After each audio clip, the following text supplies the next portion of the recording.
Hi friends, all of you ఎలా ఉన్నారన్నది బాగున్నారని కోరుకుంటున్నాను. నిన్న థర్డ్ ఎపిసోడ్ అయిపోయింది. యాక్చువల్గా ఎలిమినేషన్ది సెకండ్ ఎపిసోడ్లో 4 మెంబర్స్ ఎలిమినేషన్ చూపించారు.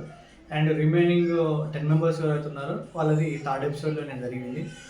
ఓవరాల్గా అందరు ఎలిమినేషన్ అయిపోయిన తర్వాత కంప్లీట్గా బిగ్ బాస్ అంటే 6 మంది ఒక 6 ఎలిమినేషన్కి నామినేషన్ సెలెక్టెడ్ అయ్యింది జరిగింది.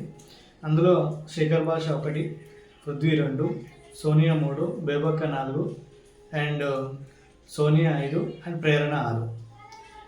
ఇక్కడ ఎక్కువ మంది బేబక్కని చేయడం జరిగింది అండ్ నాగమణి కంట ఆల్సో ఐ మిస్టర్. అండ్ ఇక్కడ ఎక్కువ మంది బేబక్కని చేయడం జరిగింది. ఇన్ కేస్ ఆమె వచ్చిన ఫస్ట్ డే 1 ఏ విధంగా అయితే ఆమె కుకింగ్ ఇన్ఛార్జ్ తీసుకొని అక్కడ రైస్ దగ్గర కుక్కర్ దగ్గర మొదలుపెట్టిన దగ్గర నుంచి సింగిల్ కర్రీ ఎజెండా నచ్చినట్టు ఎవరు బార్ చేసుకోకూడదు, రేషన్ కంట్రోల్ చేయాలని చెప్పేసి ఒక ఫాల్స్ని వెళ్ళబోయింది. బట్ అందరికి ఇంపాక్ట్ పడి ఆల్మోస్ట్ 10 మెంబర్స్లో 7-8 ఆల్మోస్ట్ ఎక్కువ మంది ఆమె గురించి డిస్కస్ చేయడం జరిగింది. అంటే ఇప్పుడు ప్రతి ఒక్కరు ఇద్దరిని చేస్తారు, అందులో ఒకరిని చీఫ్ డిసైడ్ చేస్తాడు కాబట్టి ఆమెకు తక్కువ ఓటు పడ్డాయి. 4-5 ఓట్లు పడ్డాయి, కానీ ఆల్మోస్ట్ 10లో 7-8 ఆమెకే పడ్డాయి. నెక్స్ట్ వచ్చేసి నిన్న నేను ఏదైతే ఎపిసోడ్ 2లో నేను మీకు రివ్యూ చేసి చెప్పాను, నాగమణి కంట లైఫ్ గురించి మాట్లాడుతున్నాడు. తను చెప్పేది తను ఉండే విధానం కరెక్ట్ కాదు, బిగ్ బాస్ అంతా ఉండాలి. బట్ ఏదో కంపల్సరీ ఏదో అయితే ఉంది, మనోడు అంత స్ట్రగుల్ కానీ ఆ విధంగా మాట్లాడి అనుకున్నట్టే తను రివీల్ చేశాడు. తన చిన్నప్పుడే తన ఫాదర్ చనిపోవడం, తర్వాత స్టెప్ ఫాదర్ తోటి చాలా అవమానపడటం, తన మిస్సెస్ వెళ్ళిపోవడం, తన పాప కూడా దగ్గర నుంచి వెళ్ళిపోవడం, అంత బ్లాంక్ అయిపోయి లైఫ్లో ఒక్కడు చీకట్లో ఉండి ఇన్ని రోజులు గడపడం. ఆ బ్యాంక్ తర్వాత మళ్ళీ తనకి ఒకేసారి సెకండ్ లైఫ్లో బిగ్ బాస్ రావడం వల్ల తను సర్వే కావడం చాలా కష్టమైంది. ఇంకోటి ఏంటంటే వాళ్ళ ఫ్రెండ్స్ కూడా ముందు అరే నువ్వు బ్రెయిన్ గేమ్ ఆడేదని చెప్పేసి ఏదో తనకి సజెస్ట్ చేశారు. బట్ ఆ విధంగా ఆడబోయి తను ఫెయిల్ అయ్యాడు. ఒకటి ఏంటంటే ఎవరికైనా సరే ఫెయిల్యూర్స్ అనేది బ్యాక్డ్రాప్స్ అని ఉంటాయి. బట్ దాన్ని మన మైండ్లో ఉంచుకుంటూ ఆ పెయిన్ మనం అనుభవించుకుంటూ దాని నుంచి ఎట్లా సర్వే కావాలా, మిగిలిన వాళ్ళతో ఎలా ఉండాలని చెప్పేసి మనం ఉండాలి.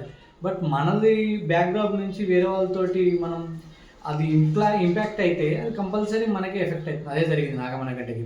ఎందుకంటే యాజ్ అ విధంగా ఆయన బాధ అనేది వాళ్ళకు దయతో పాటు విసిగించడం అండ్ దాన్ని ఒక రకంగా చేతగంతనంగా కూడా వాళ్ళు తీసుకునే అవకాశం జరిగింది.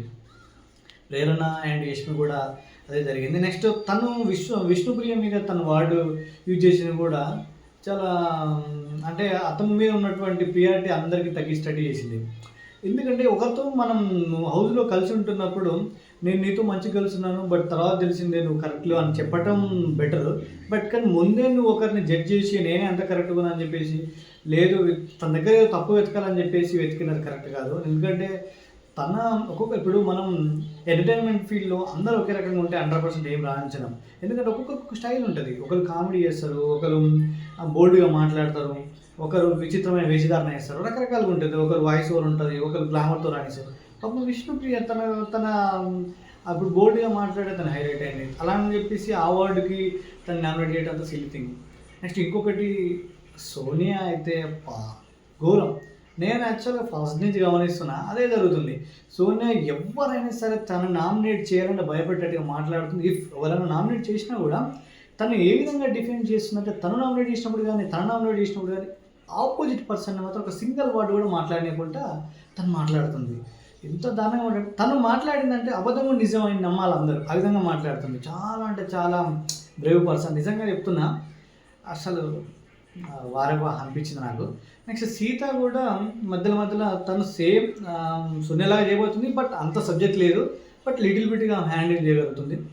అండ్ యాజ్ యూజువల్గా నిఖిల్ కొద్దిగా బెటర్ అనిపించింది. ఎందుకంటే తన రోల్ ఏంటంటే చీఫ్ ఏంటంటే ఎవరైనా ఒక ఇద్దరు నామినేట్ చేసినప్పుడు అందులో ఒక బేసిక్ అందులో ఆ ఇద్దరు కంప్లీట్ చేసినప్పుడు ఎవరైతే నీకు వాల్యూ అనిపించిందో వాళ్ళు నామినేట్ చేయాలి.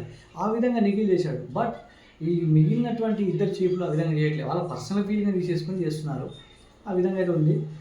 నిన్నటితో నామినేషన్స్ 6 మెంబర్స్ని చేశాము. ఆ తర్వాత ఈ వీకెండ్ అందరూ ప్రేక్షకులు ఎవరిని ఎక్కువ ఇష్టపడతారో వాళ్ళు ఉంటారు, ఎవరికైతే తక్కువ ఓటింగ్ పడతారో వాళ్ళు పోతారో అది అందరికీ తెలుసు. బట్ ఈ రోజు నుంచి నాకు తెలిసి మళ్ళీ గేమ్స్ అనేది పూర్తిగా స్టార్ట్ అవుతాయి. ఫిజికల్గా మెంటల్గా రకరకాల గేమ్స్ అసైన్ చేయడం జరుగుతుంది. ఆ అసైన్ చేసిన గేమ్స్ ప్రకారమే మళ్ళీ చీఫ్ 1, 2, 3 అనేది సెలెక్ట్ చేస్తారు. ఇప్పుడున్న చీఫ్ 1, 2, 3 వెళ్ళిపోతారు. అది వీకెండ్కి ఒకరు ఎలిమినేట్ కావటం, నెక్స్ట్ చీఫ్లో చేంజ్ కావటం అండ్ నాగార్జున సార్ వచ్చేసి క్లాసులు వీకెండ్ ఇలాంటివి జరుగుతాయి. బట్ నెక్స్ట్ ఈరోజు 4th ఎపిసోడ్ ఉన్నది. దాని తర్వాత మళ్ళీ మీకు రివ్యూ చేస్తాను. థ్యాంక్ యూ అండి. మీ అందరు నాకు సపోర్ట్ కావాలి. ప్లీజ్ షేర్ చేయండి, లైక్ చేయండి, సబ్స్క్రైబ్ చేయండి.